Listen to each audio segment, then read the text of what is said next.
he had the ability, Wendy, to multiple locate, not just bilocate, which for some people like, wow, that's incredible. He could be in many places all at the same time and experience everybody in those places and then bring it all together. Hello, this is Wendy's Coffee House. I'm Wendy, and my guest is Dan Chesbro. He's the co-author, Tom Sawyer, A Modern-Day Messenger from God, His Extraordinary Life and Near-Death Experiences. We're continuing with the interview we talked about in the previous segment, the walking on water. This is extraordinary, and that's why we're talking about it. I'll post the links in the description for the show. One of those stories that is absolutely beyond the pale, defusing the nuclear bomb. My guest, Dan Chesbro. He went to the nucleus of the atom and waited for the electron to come around in its orbit, and then he sent love to it, and it shuddered, and that's how we shut down the bomb. There was three of them that he disarmed, and then so they stopped the program, and I'm thinking they probably thought it was those darn ETs. Those ETs running amok. It was interesting because there was a program that was going on between the United States government and Canada, and we were going to be testing these missiles, Tomahawk cruise missiles, and with nuclear warheads eventually. And so he called a friend who was also a bicycle racer and said, well, how do you feel about Americans testing B-52s with nuclear weapons or warheads, that one of them may have an accident? And the guy said, well, hell no. So he got a bunch of indigenous people in Canada to cross the border at the Griffiths Air Force Base here in upstate New York, and they shut down the base. They also shut down the program. That was a significant time that he prevented nuclear war. Yeah. There's just so much to to fathom with his abilities. It's extraordinary. Oh, God. Honey, the other day I was just leafing through the book, and I thought, oh, my God, because, I mean, there was, 160 true stories or whatever it is. And just the volume of the material, the new ideas, the nuances, the shift of attitude that's in there, it's like, oh, my God. So many people are going to either be overjoyed and have their whole lives changed or be totally offended and hope their lives change. But the material's out there. And as I said to my friend last night, it's a forever deal. If I never open my mouth again, the book is doing it for me. Yeah. And Tom taught all the years he was here, but now he goes on teaching. He's on YouTube. You can watch him every day. And those were done through our old VHS tape thing here. So he's available. But this book makes it possible. You know what's so odd, Wendy? Just before the pandemic, I had submitted a manuscript for this book to Findhorn Press, and they had printed two of my other books. And I never heard a word. It went on for 2 years, and Spirit said, leave it alone. I thought, well, what choice do I have? I'll just leave it alone. So I left it alone, and then finally Spirit said, call now. There are two publishing companies under one roof. You need to talk to somebody. So I got a hold of John, Jon, and I told him about the manuscript. He said, I've never heard of it. I'll look into it. And, of course, he did, and then the rest of it's history because they found the material, they went through it, they asked questions, and we did all the stuff that you do, including, contacting you all. And then the book is now in print, and it's out globally. During that time that they found the manuscript and all that, in the meantime, Simon & Schuster bought the Findhorn Company. So they bought my book titles, including this book. And that meant that the book was now available globally through marketing skills around the world. So the other day, yesterday, it was released in Tokyo and Berlin and all over the place. And so there are millions of people now available to look at this material and have it. And the book has a way of attracting people. Yeah. It does. And that's amazing. So it was a phenomenal thing to go to sleep last night, realizing that possibly a million people have already experienced Tom Sawyer and his ideas and his reality, and that could make a significant shift or change. And I hope to God it does. We're in such a fickle right now with all the stuff going on, but I think if people realized what is really going on, it would make a difference. One evening he said to me, are you changing the plan? I said, no. I mean, why would I do that? Because the plan was that millions of people would have near-death experience and then come back and teach the rest of us what was really going on. And then hopefully through that, things would change, attitude shifts and all of that. Well, that has gone on, and it still is an ongoing thing. But now that this book is released and it's out there, there's a really incredible opportunity that so many more people will have a quickening, with the stories and hopefully be in a situation to make some changes. Well, a lot of it that goes on behind the scenes, there are, like you said, there's a lot on YouTube. He had his experience wasn't private; it was public. He was on Good Morning America. There was a lot of media coverage, and Kenneth Ring includes him in his stories. This he wasn't a secret, but because we didn't have the same kind of in 1991 and 94 and 98, we didn't have access to the internet that right now we have. Google, and it's there. I know. They used to call that the near-death hotel. And I think this is in the book. I don't remember, but Wendy, there was one time when Ken Ring was talking to some of the students, and Tom was in the other room, and he didn't know that Tom could hear what he was saying. And he said, well, let's get Tom going on a roll, and then we'll ask him about Jesus Christ, and we'll tape record the whole thing. Well, Tom heard that conversation, and he allowed himself to then be pulled into it. So he spent lots of time talking about Jesus Christ and all that kind of thing. And that was all tape recorded, and it ended up in a shoebox with track tape, not the small ones, not those other things. Cassettes, thank you. Yeah. And then they just kind of disappeared. Yeah, because the technology is already way beyond that. There's some little things in the book. I like probes, okay? Instead of orbs, have you been probed is the question in the book. Well, that's going to get people's attention. Yeah. That's what you call them, space probes, yeah. The story that's included in the book, a woman's driving home. She sees this ball of light. She did. Yeah, that was neat, because she was one of my neighbors, and she was driving home, and this orb was just outside the driver's window, driving along with her, or riding along with her. And she got home, and she got out of the car. She tripped on the stairs getting upstairs, fell down. Tony was standing in the door, and he looked out, and it was eye to eye with the orb. And the orb goes, zoop, takes off. Can you imagine? Yeah. And Tom said, oh, yeah, those are orbs, and they're just checking you out. They're making sure you're okay or whatever. I think what he was referring to, the fact that these were just little orbs that were pure spiritual energy that were basically watching over you or watching you, in your development kind of thing. The other thing about Tom was he wanted to make sure that the paramedic who treated him when she was getting all of this intense interaction, communication with him, and I believe also he wanted to let his wife know that he was okay. I think he had tried to get her away because he was close to transitioning, and it was going to be on her birthday. And he didn't really want to, he was like, oh my, this is going to be tough no matter what. And then she leaves, and he does die on her birthday. But the numbers of 9999. There's a reason. He was born in the 9th day of the 9th year at the 9th hour at the 9th second to infinity. And that's the value of a real master teacher or redeemer, whatever. And, of course, all the dates that he had things happen were significant, and, she, I saw her at a funeral several years afterwards. We were talking. She said, I have a new boyfriend. Yes, I know. She said, well, he's really nice because he doesn't hardly talk. And she came home from work one time, and she'd been just diagnosed with some kind of a god-awful thing that would have, dissolved her spine or who knows what, but she would have had a lot of pain or something like that. Well, she came home from work. She was cleaning houses, and she said to her friend, she said, I'm just going to lie down on the couch, honey, then I'll get up and make dinner. She lied down on the couch, and, of course, she took off. And a little while after that, she came to me in a dream, and she said, what happened? I said, well, you graduated. Well, what's that? I said, well, Tom used to teach us that when you're done with your work, you graduate. She said, oh, okay. Well, then she walked into another room, and then in the dream, he's standing in front of me with that white shirt on and the black pants like he had when he got ordained. And he was standing in front of the fence in front of the White House. And it was just before that time that man was attempting to kill Obama. I don't know if you remember that.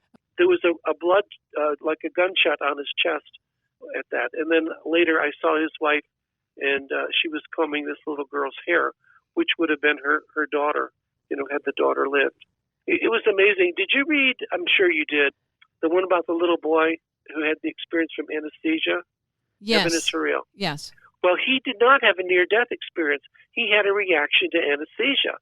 And, of course, what happened was, as you know, he thought about his mom, and he immediately was with her when she was trying to get a prayer circle together. Then he thought about his dad, and his dad was in the chapel, mad at God because his son was sick and maybe dying, and yelling, you know, you're not going to take my son from me.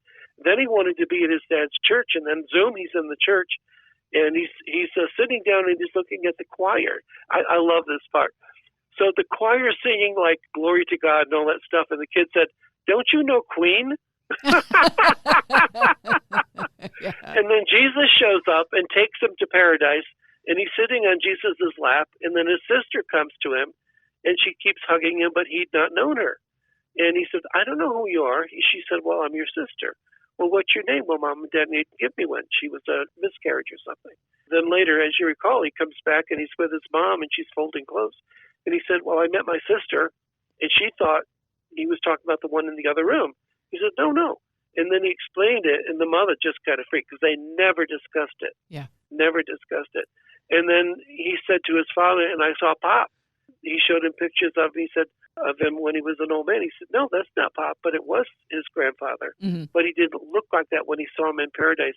And then finally he found a picture of his father when he was in his late 30s, showed it to the little boy, and he said, "No, that's Pop." He said, "Dad, no one gets old in paradise, and no one wears glasses." Isn't that fun? Tom talks about you do relive this earth experience where things are like this, but then there's beyond that where you don't have to have all of this physical reminder. Actually, what he did say was, when you leave here, the place you go to is called paradise.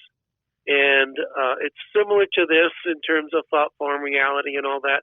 But the lights in paradise are heaven. So you transition into another dimension where you don't need a representation of a form. You're just pure light. And then you keep going until you're just pure essence and you're back with God. But then you may choose to come back to another dimension in order to help those who are working through things at that level. You know, so, yeah, that was an interesting thing to learn from him. What about the 5 masters on the planet? Oh, my God. That was interesting, because he mentioned that several times. But he said when the Catholic Church, you know, names saints and all that, he said most of them aren't really saints. They're just political maneuvers or whatever they're doing. But he said there are 5 resident saints on the planet at all times, and they are sort of equidistant around the planet, and they're in charge of different domains. And they all know each other. They will never meet. They wouldn't cross the street to say hello, but they all are aware of each one. And when one leaves, then another person or entity comes in and takes over that spot.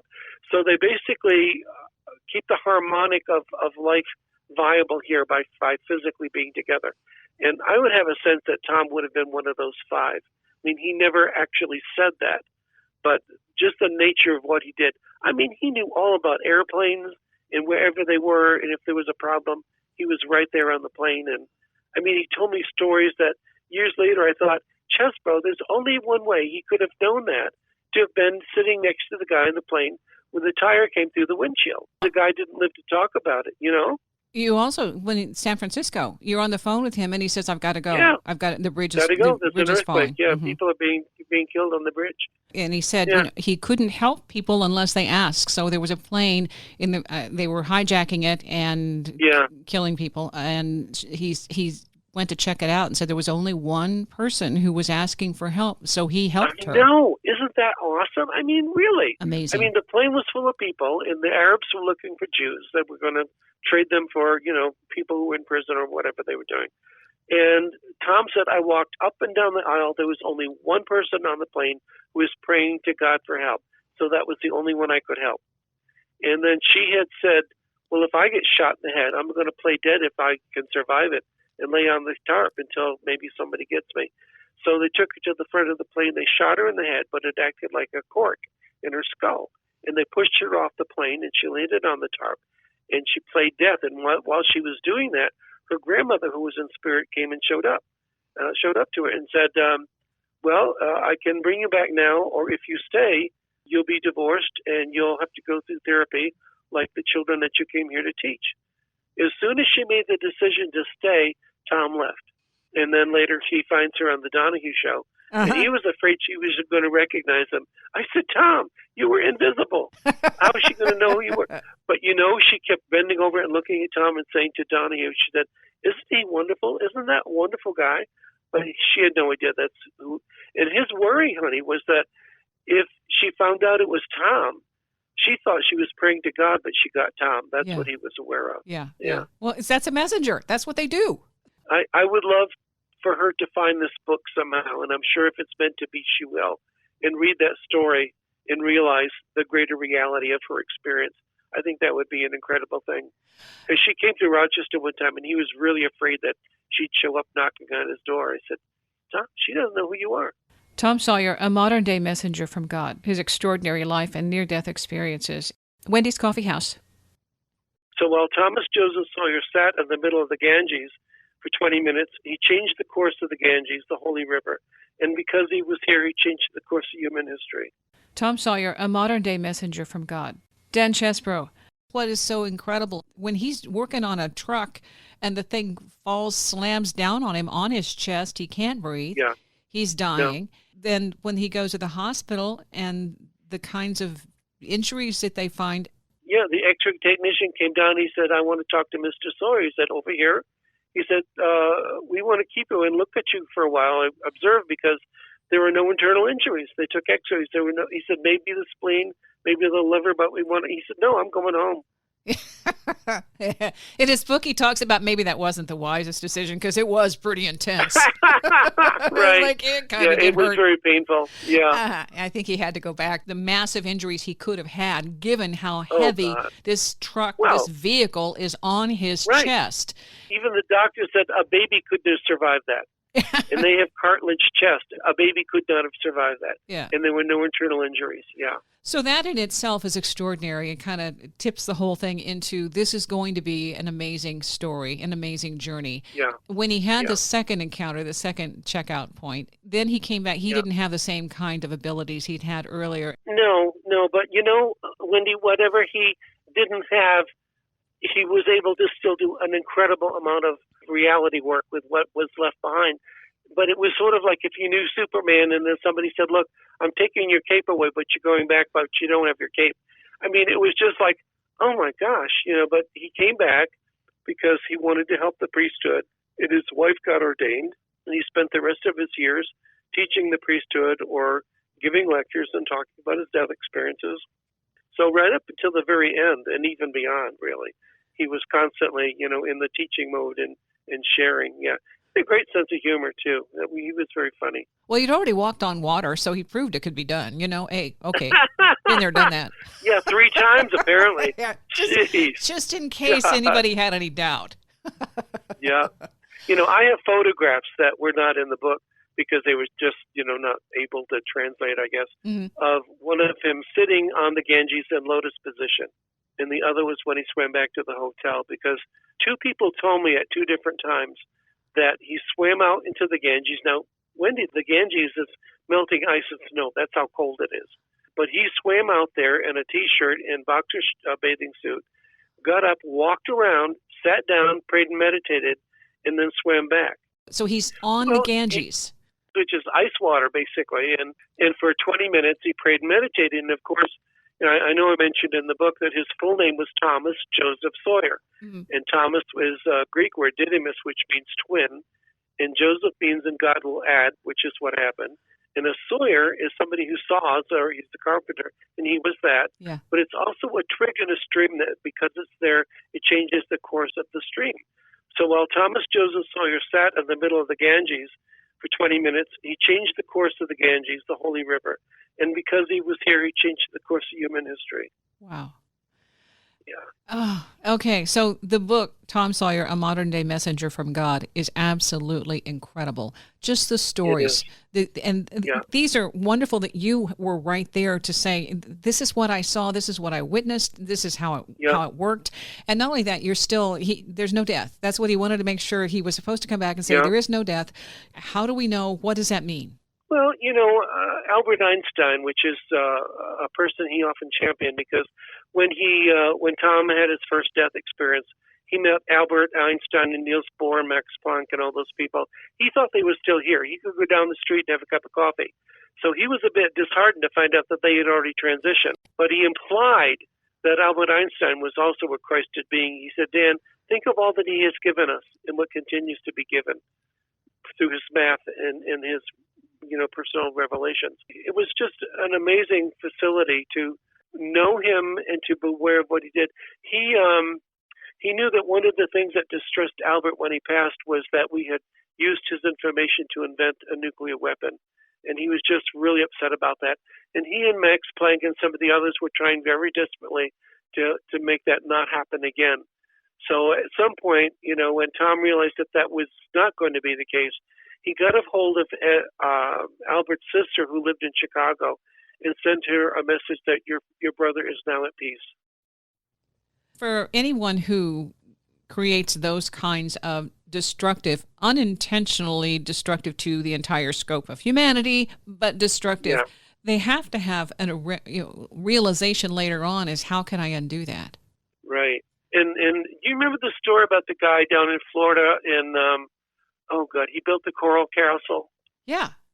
Well, I saw that once, and then one of the priests that was in the order, he's passed now or graduated, he met that man, and the guy gave him it looked like a wooden spoon with a pointed end, and he said this was the tool that he used, that he had learned Atlantean technology, and that's what he used to move those big blocks from place to place. In fact, one night he moved the entire thing because a bunch of vandals had come in and ruined some things. And then the Army Corps of Engineers couldn't fix the door that had come unhinged. They have no idea how he did it. No. They still don't know. And then when our government asked him to give them the information, he said, no, because you'll only abuse it. Yeah. And he never gave it to him. Earth is a living being. Yes. If the planet needs to cleanse itself, we're like cockroaches. Now, he didn't say that. I'm just paraphrasing. No, it's true. Yeah, okay. The Matrix. We're like fleas on the dog's back is what he would have said. Okay, yeah. Okay, so the spray may be coming. Are we going to avoid that? Yes. Yes, I'm happy to tell you that there will not be a global destruction or another annihilation. Apparently, honey, what we're going through is something called the Great Transition. And we're going through all these god-awful things because it's the end of the patriarchy, so they're struggling with losing power. Wars and rumors of wars, et cetera, et cetera. We have global rising temperatures. We have oceans rising. But the good news is, and there is good news, all of this is going toward what he called the peaceable kingdom. So once we've gone through all of these shifts that are happening now and will continue, when they have diminished, we will be at a point where we will be able to communicate with each other, not even using telephones. And not only just the two-leggeds, but all the sentient beings will be aware of each other, because basically everything is God. Yeah. Timeline, is this like 200 or 500 years, maybe? I know. I would like it to be tomorrow, honestly. I know. I really would. Honey, I don't know. I don't know the answer to that, but all he said to me was, they're headed toward a peaceable kingdom, because that day that we got that piece of fencing for Al's truck, in Tom's truck, rather, we were driving into the sunset, which sounds kind of corny, but we were. And I was thinking, I think the human race is going to be okay. I think they're going to make it. And he looked at me and smiled. And basically, he shared with me that we're going toward the peaceable kingdom, that this is an unfortunate part of history. He talked about the viruses that were coming and the rising oceans. He told me literally one time when he was down in Manhattan, the oceans are going to rise 20 to 40 feet.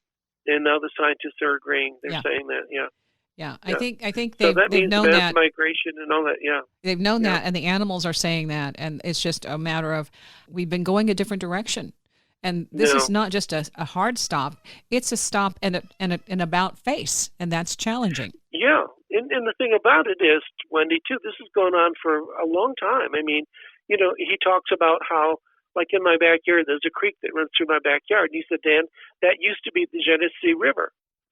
And one day it will be again, because there's a crack in the Mount Morris Dam. So at some point you're going to have a river in your backyard. I said, oh, great, I can sell bait, Sell now. But he knew things, because where I live in upstate New York, this used to be tropical. Oh. There used to be palm trees here. Yeah. Okay. and mastodons and all that. So, we just don't live long enough to see the epics come and go. But, we're in one of those shifts right now where there's going to be massive changes and relocations and global shifts and all that. Yeah. And that's what he was saying, that, places that are now lush are going to be desert, and the opposite, same thing, where it's desert, it will be lush again. So the writing's on the wall. He encouraged us not to move out west. He said the Colorado River is going to dry up, and that's what's going on. And he died Lake in Mead 2007. is now a dust bowl. He knew these things long before all this stuff. Long before. Yeah. There's just so much here. I also recommend the other books as well. And what are you guys doing? You've got a website so people can connect with you.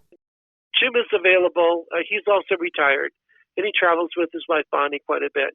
But he's phenomenal.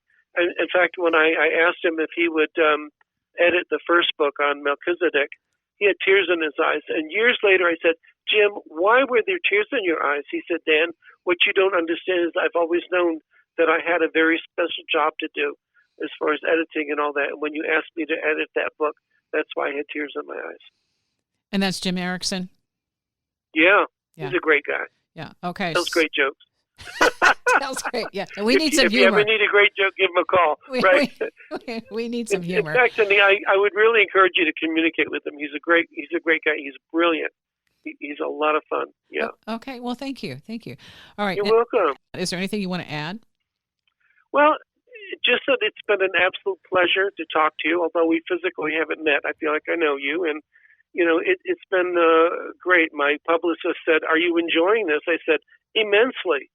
I've met several people who have blogs and all of that and have been interviewed, but it's an opportunity for me to share some of what I know or affirm some of the thoughts that you might have had that now maybe, you'll have a little more sense about how truthful it is, I had no doubt. And the thing is, again, I wish I had more questions, more time to ask more questions, because I think that's the one thing, you can't ask enough.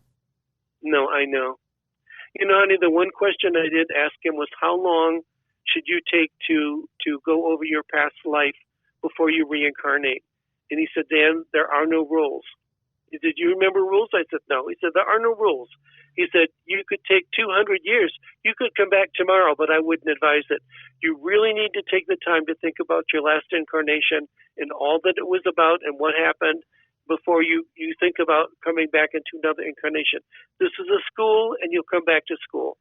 So, that was one of the questions I did ask him.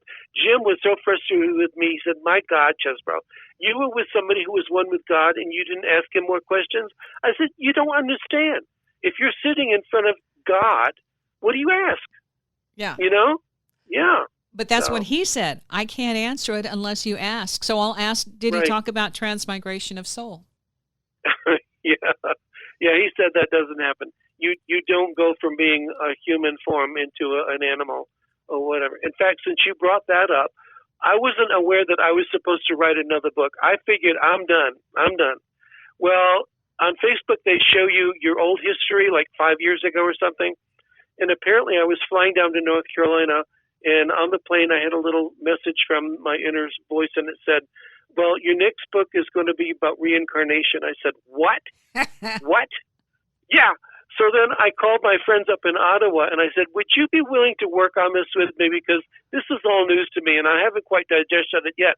And then I called Jim because he had said, really, after 3 books, I'm done with that. I'm finished with it. I said, are you sitting down? He said, yeah. I said, well, guess what? There's another one. And it's about reincarnation and the life review. He said, Dan, I've already started the research. Don't you love it? Yeah, about time you got on board. Yes. Okay. Yeah. All right. Yeah. So I guess that's the next subject matter, life review, because I learned so much from Tom about what a life review was. He said one time he would have to talk 10 years nonstop to give adequate justice to a life review. When he says in there that you get everything that you ever dreamed, whether it was a night dream or a daydream in your life review, and there is no time, kind of covers that. Yeah, and no judgment. I mean, it's just awesome. Now I forgot who's the guy who passed, one of the first near-death people. God gave him 3 questions. What did you do with the life I gave you? What did you learn? What did you love? And that was the basis upon which you would evaluate your past life. Isn't that good? Yeah. Yeah. Yeah. Okay, so we have to come back and visit this next installment once you get around to it. Right, which could be 200 years or less, Oh, I think you've got a timeline. Who knows? I think you've got a timeline. Since Jim's by already the way, on the job. I'm coming right back. I'm coming right back. I passed in 42. I came back in 44. So I already told the boss, I said, I don't know what's going on, but let's have brunch and I'll take a shower, but I'm coming right back. I've got work to do. Did you have a near-death experience? A few. A few? I was shut in an ice box when I was about 5. And my mother found me when I turned blue. I nearly drowned when I was 11. I was in a car accident when I was in my late teens. Got out of the car. The car was destroyed, but there was nothing. Didn't have a scratch. I thought, oh my God. And then I was doing an oil painting when I had an encounter with the light. I became the light became me. There was no separation. So when I heard Tom talk about his death experience, he was watching me realize that what I had experienced in the painting is what he was talking about being, in the light. And then when we went to Tibet, I was dying on the plane, and my memory is I'm all stretched out on the floor in the bathroom, and that's not possible. And yet there were other beings in there, all in white, and they were asking, "Is he going to be okay?" So that was one. And then 2 years ago, I was cutting a tree, and it fell back, and then it kicked me in the chest and knocked me to the ground. Then last summer, I was out by my deck, and I slipped on some wet paint. Not the paint wasn't wet, but there was dew on the floor, and I started to fall into this hole that was about 4 by 4. I knew, Wendy, that if I fell in that hole, I would die. That would bit it. It would have killed me. So I screamed to Tom and to God, and I said, "No, I'm not coming. I've got work to do. I've got to get this book done." And then I hit the deck, literally, and they took me to the hospital. And the nurse that was there said to me, I had a near-death experience. She didn't know who I was. Yeah. And I said, "Yes, honey, and you'll never be the same." But, and then just recently, I was one of the people who got the bacteria poisoning from Jif peanut butter. Oh. I ended up in the hospital and got through that, and I thought, my God, I don't know how many lives I've got, but I've already used up several. Oh, he came to me in a dream, Wendy, afterwards, after I fell. And he said, "Well, Chesbro, I gave you a chance to leave, but you screamed and you said no." I'm here for the duration, darn it. I've got books to write. So I said, okay. Yeah. Well, apparently you have a higher calling. Okay. So the intermediaries, so. They don't know your timeline. All right. Well, since you're a repeat defender, it'll be fun to catch up on the next go. I think you're just practicing because of the reincarnation element. So we do come back. Oh, I have no doubt. I know it's going to be a hoot. I can't wait to get working on it. Actually, I actually know a great deal about life review, more than I know about reincarnation. All he said about reincarnation, not all that he said, but he said the Buddhists really have a good handle on it, but even they don't have it all down. It's the ultimate compassion. It's a cliffhanger. Yeah, now you know. Tom Sawyer, A Modern-Day Messenger from God. I was so amazed by this story. I went out and bought one of the other books, What Tom Sawyer Learned from Dying. The other one is Tom speaking in his own words. So you get an insight into his personality. And, listening to Dan, Tom is still around. He just doesn't have the body to worry about anymore. The book is available on Amazon. It's also available Daniel Chesbro's website. And that's danielchesbro.com. I'll post the links in the description for the show. I hope you enjoy. Thanks for listening.